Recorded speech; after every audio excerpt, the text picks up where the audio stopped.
Bhiwadi police ने आशियाना तरंग flat लूट का कांड का 72 घंटे में खुलासा कर दिया है। बताया जा रहा है कि महिला और बच्चों को बंधक बनाकर लूट करने वाला आरोपी पीड़ित के पति का कर्मचारी निकला। बताया जा रहा है कि आरोपियों को फ्लैट के और परिवार की पूरी जानकारी दी जा रही है, जिसके साथ ही पुलिस ने आरोपियों को गिरफ्तार कर मामले की जांच शुरू कर दी है।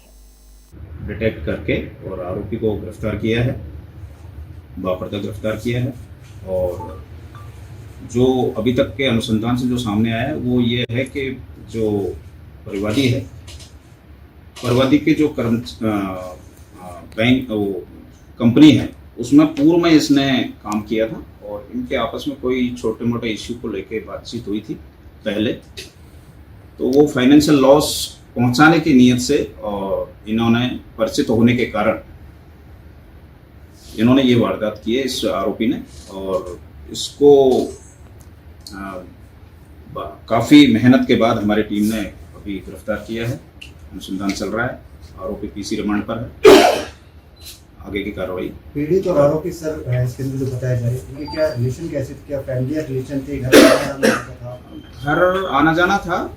जब पीड़ित की जो पत्नी थी जिनके साथ ये वारदात हुई वो जब घर पर नहीं रहती थी तो उनका आरोपी का और जो पीड़िता है उसके पति का आना जाना था, पहचान थी। कंपनी में एक साथ ही काम करते थे। किसी बात को लेकर अनबन हुई, अनबन के कारण ही फिर इन्होंने इसने ये लूट की वारदात को अंजाम दिया। सर इसने पूरी प्रोफेशनल तरीके से पूरी वारदात को अंजाम दिया, छतरी लेके, मास्क लगा के और काफ़ी देर तक फ्लैट के अंदर रख के। प्रोफेशनल टाइप का या फर्स्ट टाइम इसने ऐसे किया था? हाँ, ये बात सही है। काफ़ी प्रोफेशनल तरीके से इन्होंने इस वारदात को अंजाम दिया, लेकिन हमारी पुलिस टीम ने उतनी ही मेहनत से इसमें सफलता प्राप्त करते हुए मैं हमारी पुलिस टीम को भी बधाई देता हूँ। उन्होंने बहुत ही तत्परता से 3 दिन में इस वारदात का खुलासा किया और पूरी तकनीकी विश्लेषण और पूछताछ से क्या सामने है, किस वजह से इसने इतनी बड़ी वारदात को अंजाम दिया कि बच्चों अभी प्रथम दृष्टया जो इनके आपस में जो कंपनी में छोटी मोटी जो इनके आपस में बातचीत हुई और कहा सुनी हुई उसी को लेके है। अभी डिटेल इंट्रोगेशन और अभी किया जाए। अभी तक माल कितना बरामद हो चुका है? अभी चल रहा है। अभी तो पीसी रिमांड पर आए हैं। कल इनको किया था इसको बापर्दा। अब पीसी रिमांड के बाद जो भी आएगा उसके बाद पता होगा। सर जैसा कि भी आपने बताया था कि इन दोनों में अनबन चल रही थी, तो जिस टाइम इसने वारदात को अंजाम दिया उसको कैसे पता लगा कि इस टाइम वो घर पे उसके केवल उसकी मैडम है वो नहीं है, तो इसके बारे में इसने कब से प्लानिंग करी? ये बात बिल्कुल सही है कि वो इस बात पे लगातार सतत निगरानी रख रहा था और रेकी की उन्होंने। रेकी करने के बाद ही इस चीज़ का पता चला कि अब नहीं है वो। जैसे ही वो गेट में घटना करने के लिए आया, जब हमारी इन्वेस्टिगेशन से अभी तक जो सामने आया है वो ये है कि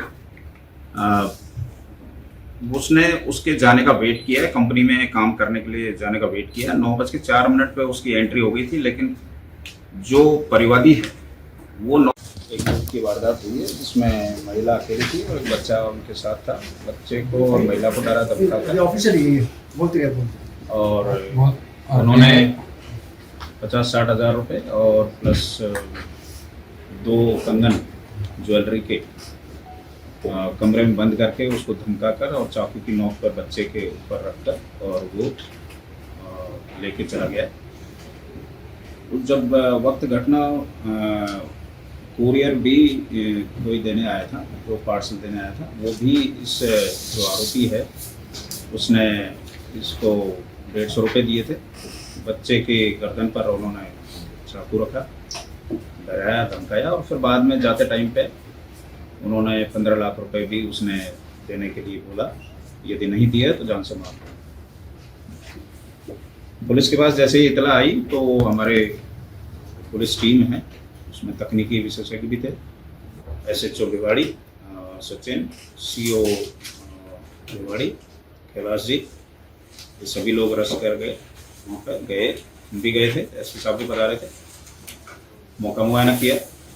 गेटेड सोसाइटी है आशियाना तरंग और उसमें गेट वालों को चकमा देकर और वो अंदर जाने में प्रवेश करने में सफल रहा।